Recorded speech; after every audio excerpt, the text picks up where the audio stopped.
Want help to grow your business? Download Bryn, the world's first business advisor in your pocket. To find out more, visit bryn.ai or search the App Store today.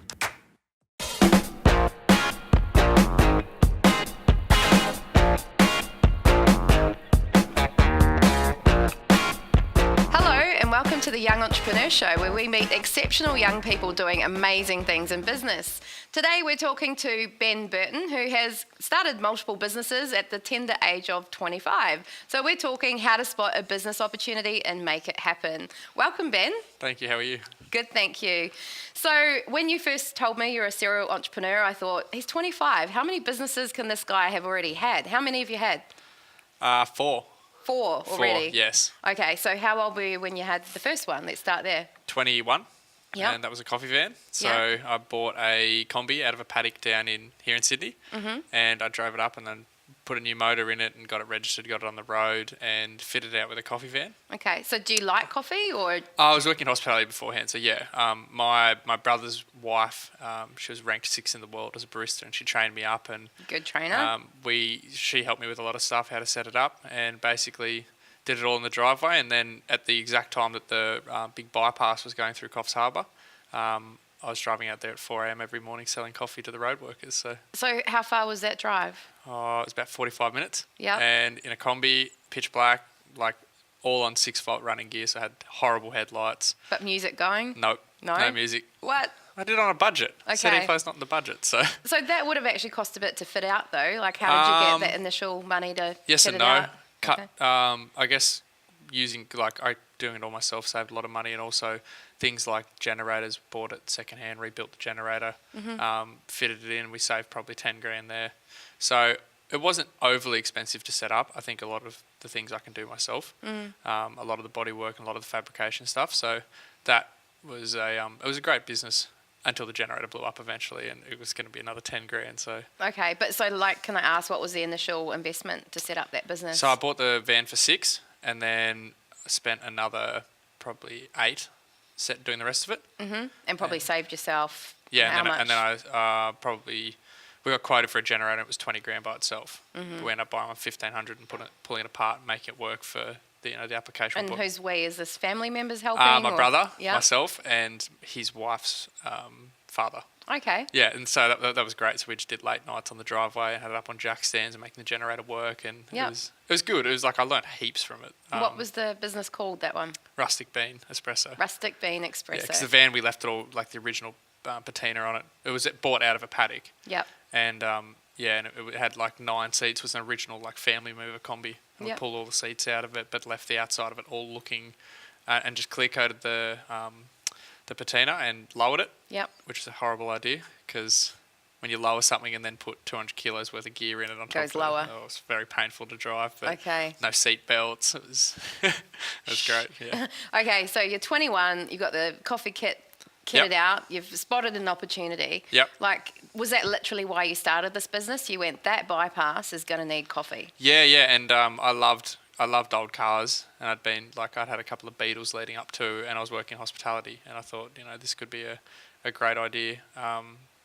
Also, I like the flexibility of being able to work for myself. So, I just went for it, and it worked. Did you do much research, like to know how many workers were going to be there? And no, didn't research anything. Exactly what didn't time even look up frames if there was any other with? coffee vans in Coffs. We just did it. Okay. And it turned out now there's another 3 Kombi coffee vans in Coffs. Really? Yeah. Okay, they've all followed you. Yeah, and I actually know, like, one of the guys is using a lot of the equipment that I ended up stripping the van out at the end of it and sold the van right as the Volkswagen prices pitched, and made a fortune off the van, which was amazing. So how long did that business run for? 2 years. Okay. And turned a good profit? Yeah, it was great. I mean, to be honest with you, I never once did a spreadsheet to see how much money was making or anything like that. I was kind of just like, this is great. I have a great lifestyle. Okay. And it provided like a great lifestyle. I was living in an apartment down at the jetty and having dinner out 5 nights a week, and I was just living the dream. So what were your actual working hours? 4 a.m. till 11, and then done. Yep. Yeah. Okay. And then so it was awesome doing that. And then we do big events, so triathlons and things like that, just set up, and it was amazing. Okay, so how did you decide, had enough of that? Did the bypass finish? And I've got a pretty short target market attention span. 2 years I think was even a push. I was like, Common in entrepreneurs. Yeah, and I was like, I need to get into something else. And at the exact same time, the price of combis and Volkswagens went through the roof. They became fashionable. Right. So instead of selling it as a business, I stripped it out and sold the fit out to one guy in Coffs who's still running it, and then sold the van to another guy. Okay, so you said you made a fortune. Can we share? I doubled the money. You doubled it. Yeah. Nice. Yeah. So Doubled your money on your first business. Yeah, so that was awesome. And then straight out of that, then I just started doing a bit of work part-time at a cafe that a friend of mine owned. And then a friend of mine, we started... do you remember when Deus Ex Machina popped up, the custom motorcycle scene? Not really, not my scene, Yeah, but so tell anyway, me more. it just hit. It hit, and like this brand appeared, Deus Ex Machina, the guy that started Mambo, Dare Jennings. Okay. Anyway, he sold Mambo. He went and did a tour of Japan with all of his fortune that he made, and he saw the custom motorcycle scene over there. So he brought it back to Australia.